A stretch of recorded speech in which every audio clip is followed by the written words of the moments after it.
It's Sunday, October 13th. It's about 6:30 p.m. and I just wanted to record an update what I got going on for the bathroom. So, bathroom remodel. So it may not seem like I did much, but I basically took apart the drywall, unscrewed it because luckily it was screwed to the studs at the shower. So I had to take two panels apart, and I'll explain why. Basically, essentially the tub has these flanges, and I'm trying to take it out. It's designed so that it's going to be very hard. Well, not designed, but there's some things in the construction that make it, even though it's not stuck to the ground or adhered to the ground, that make it very hard to take it out. So, for example, they have like this.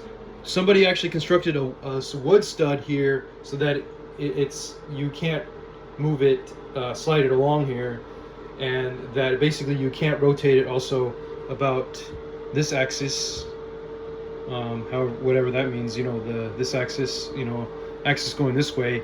So basically in every single axis you can't really rotate it, even though it's not adhered to anything.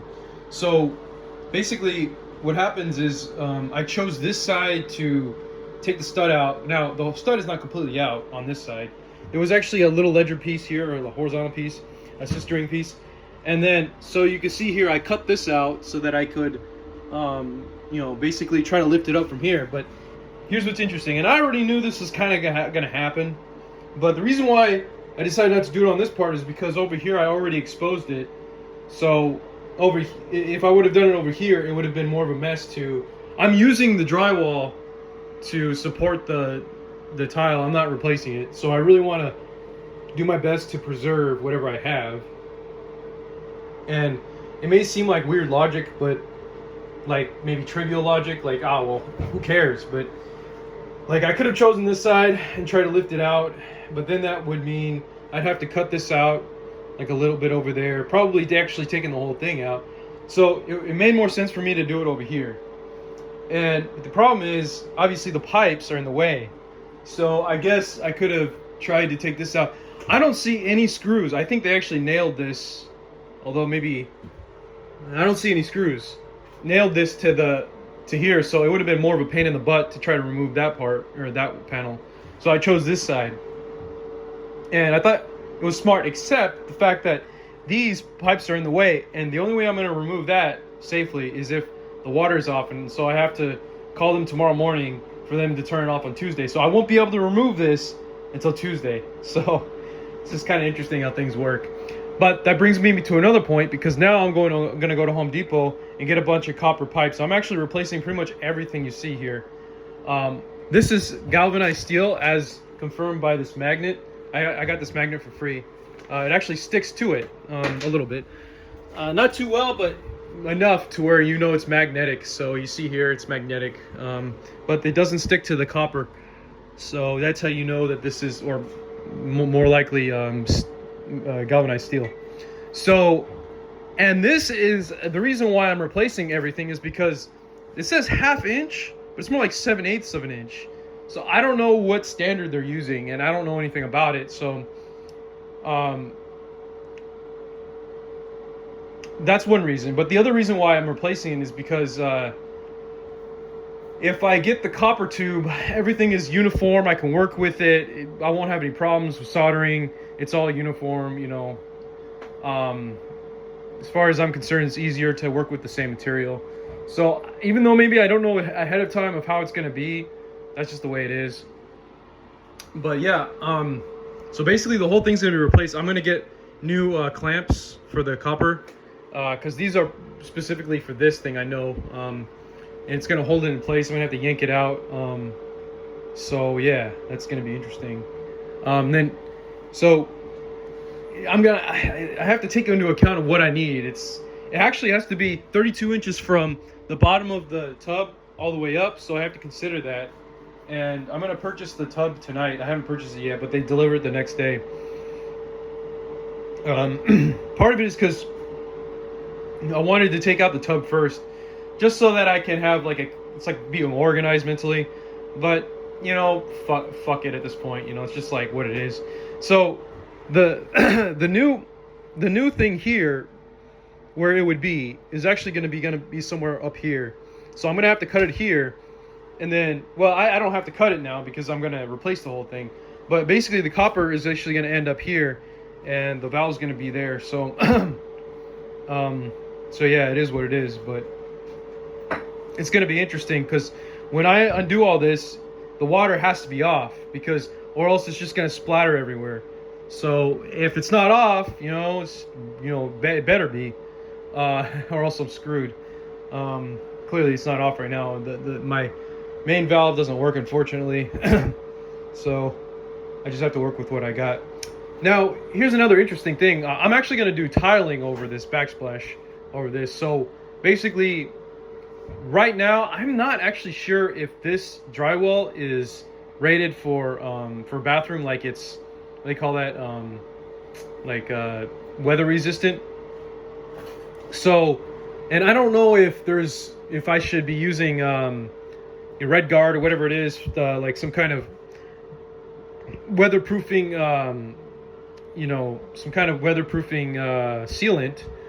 But what I'm actually going to do instead is I'm going to prime it with Kills, because, and maybe that might only last a little bit, but so I'm basically going to prime it with Kills, and then I'm going to put on Curdy board sheets, and then I'm going to adhere the tile backsplash right over it.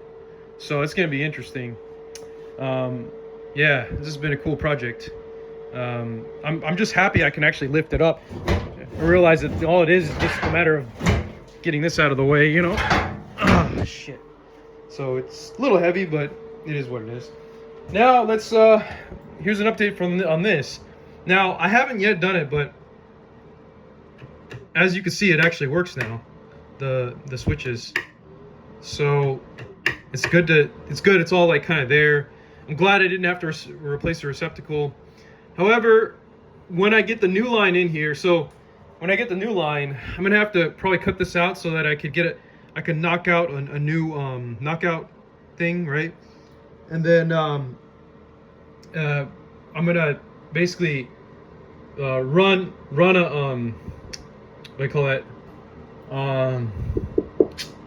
What do you call it? Whatever it's called, the wire, whatever, the fishing wire. I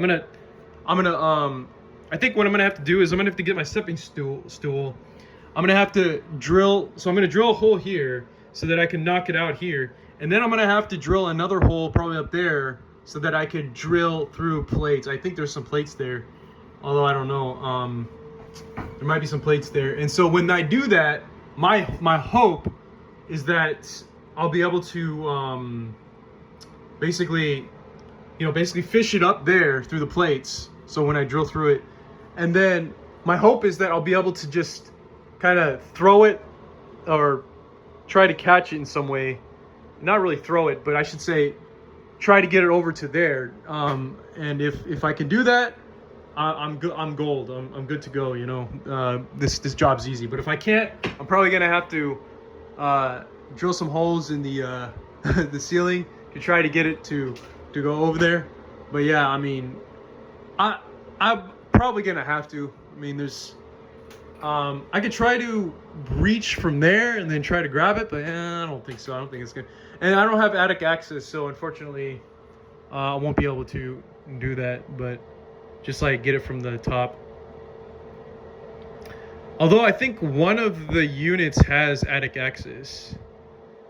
I can ask them if I can go there, if I can go in their place. But yeah, it's kind of interesting. And I think I discussed this part before with the recessed mirror, or whatever it's called. But that's another challenge for another day. So we'll I think everything's coming together. Anyway, once that new wire is there, everything's easy to like hook up. The only challenge is on this side is that there's how do I say this? The neutrals are all together, and if I undo that, how many wires is there? looks like there's 4 wires going to the same one. I'd be risking not doing it right, like putting it back together. So I don't know what I'm gonna do about the neutral for the new switch that would go to that light, because if I were to undo that completely, I don't know, it's just like, because